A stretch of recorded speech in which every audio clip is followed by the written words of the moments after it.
This video is about similar shapes and scale drawings. Why do we need scale drawings?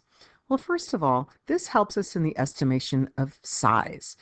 We might see blueprints and models being built so that eventually, when something that is the actual size being built, they can kind of work out some of the problems. For example, if they were building the Empire State Building, they might have put a model together first to make sure to see how it would lay out, what it would look like. The same might be true when building a car. They would lay it out in a blueprint and go from there. Probably something we're more familiar with is a map. And a map in itself is a scale drawing because when we were traveling somewhere, you can't have a paper that's the actual mile. You needed something smaller. So we understand that a scale drawing is a diagram that is proportional in width and length to a real object. And it's really important for us to understand this word proportional. That means that we can set up a ratio, a comparison, so that we can find the true width and length of what it is in reality. Now, when you think of a map, on a map, there'll be some numbers off to the side. These numbers represent a scale, and in essence is called the scale factor. It's the relationship of the drawing or model to real life. So we use that scale to come up with what the actual dimensions of things are. So let's take a look here at this similar rectangles. We have rectangle ABCD and rectangle EFGH. And we're going to say that they are similar. That's what this means. So when we're doing a comparison, we can say that this length here, AB, is similar to that of EF, that it's along the length. So I'm going to write that here. AB is similar to EF. Okay.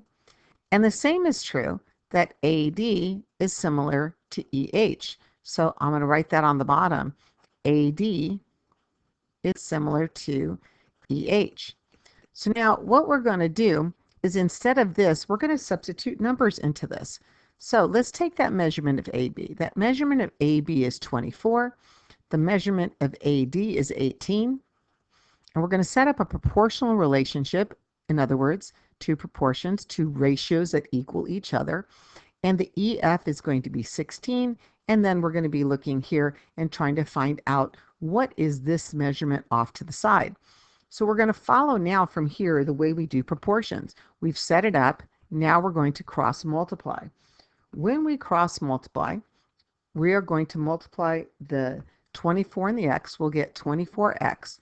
And then we need to multiply 16 times 18. And I'm going to bring a calculator up here so that you can follow along where I'm getting these numbers from. So 16 times 18 is 288. So we're going to write 288 here. Our next step is to divide by the number with the variable. In this case, it's 24. And once we do that, bring our calculator back up one more time. 288 divided by 24. And we find out that that equals 12. So if we were doing a measurement and a relationship, we would know that side EH represents a measurement of 12. So as long as we can see the proportion and how it's related and what's actually representing what on a diagram, we can create it and find out what things are actually equal to. Now, this was kind of going from the larger one would be considered real life, the smaller one would be considered the scale drawing. So let's take a look of something that somebody might see happening every day. You see tree trimmers out there, and they may have to estimate how tall a tree is so that they can give someone a cost of maybe trimming the tree or removing the tree. So let's see how they figure out how tall a tree is. Well, we're going to use the sun here, and we see that the sun is casting a shadow of 10 feet on this particular tree. So they don't know how tall that tree is, but they do know they can have someone else stand with a 5-foot pole, and they notice on the 5-foot pole we can get a 4-foot shadow. So using this, we can find out how tall this tree is. So let's use this measurement, this 5 feet to 4 feet. So 5 feet divided by 4 feet. And we're going to set it proportional to what is similar over here. The 5 feet, which represents this pole with a flag on it, would be what we're looking for. How tall is that tree? We know it's a certain amount of feet. We know that the shadow on over here where the man's holding the pole was 4 feet, and the shadow for the tree was 10 feet. So now we're going to follow along and do our normal way of solving a proportion. We are going to cross multiply. Let me see if I can slide it down here so I can get a little more room. So we get 5 times 10, which is 50, and 4 times x, which is 4x. And once again, it doesn't matter which side you use to put the x on, or the variable, but you just divide by the number with the variable. 50 divided by 4. And I'm going to bring my calculator up again so that you guys can see where I'm getting these numbers from, because 5 times 10 we know is 50, and 50 divided by 4 gives us 12.5. And so we know that the height of this tree, we come up with 12.5, we know it's 12.5 feet tall. So we can use proportional relationships and scale factors to find the height of things, or the missing measurement. So let's take a look at something without pictures but with just words. So on a map, two cities are 5 inches apart. If the scale factor is 1/2 inch to 24 miles, how far is that? Well, we have our scale factor, which is 1/2 an inch, and I'm going to use the decimal 5/10 to represent that, because since we're setting it up in a proportional or to ratio mode, sometimes it's easier to convert it ahead of time. And even though this two cities part here, that is a piece of information that we just need, but it doesn't help us in solving our proportion. We know that they are 5 inches apart. So one of the things that you can use to kind of keep things in check is, you'll see that this has inches. So we're going to put the inches in the numerator as well, because in the denominator, that's what we're trying to find. We're trying to find the miles. How many miles is it? So we can see that the ratios are similar, inches to miles, inches to miles. Okay, then we're going to cross multiply. So when we first cross multiply, we're going to get 5/10 x equals, and we need 24 times 5, so 24 times 5. And we find out it's 120. And then we're going to divide by the number with the variable, which happens to be 5/10. And once we do that, we're going to find out what our measurement is. So we take our 120, we're going to divide it by 5/10, or a half, which basically doubles it. So we're going to find out that our answer is 240. We take that to find out that these cities are 240 miles apart. So it's important to take your answer and to put it back in the context of the problem that you're looking for. So let's solve one more problem. Let's take a look at a scale drawing of a dance floor. And here it is shown below, and it's 14 centimeters by 22 centimeters. We're told the scale is 5 centimeters to 8 feet. We want to know what the length and width of the dance floor is and find the area of the dance floor. So we've got a couple of things going on here. So we know that our scale happens to be 5 centimeters to 8 feet. There's our scale factor. What we're going to do is we're going to find, this is going to be the width, and this one's going to be the length here. So let's find the width first. So I'm going to scroll down a little bit here. We don't need all that wording up there anymore. And we're going to be looking for the width over here. So we're going to take the scale factor of 5 centimeters to 8 feet, and I'm going to put 14 centimeters and try to find out how many feet is the width of this particular dance floor. So what we're going to do is we're going to cross multiply.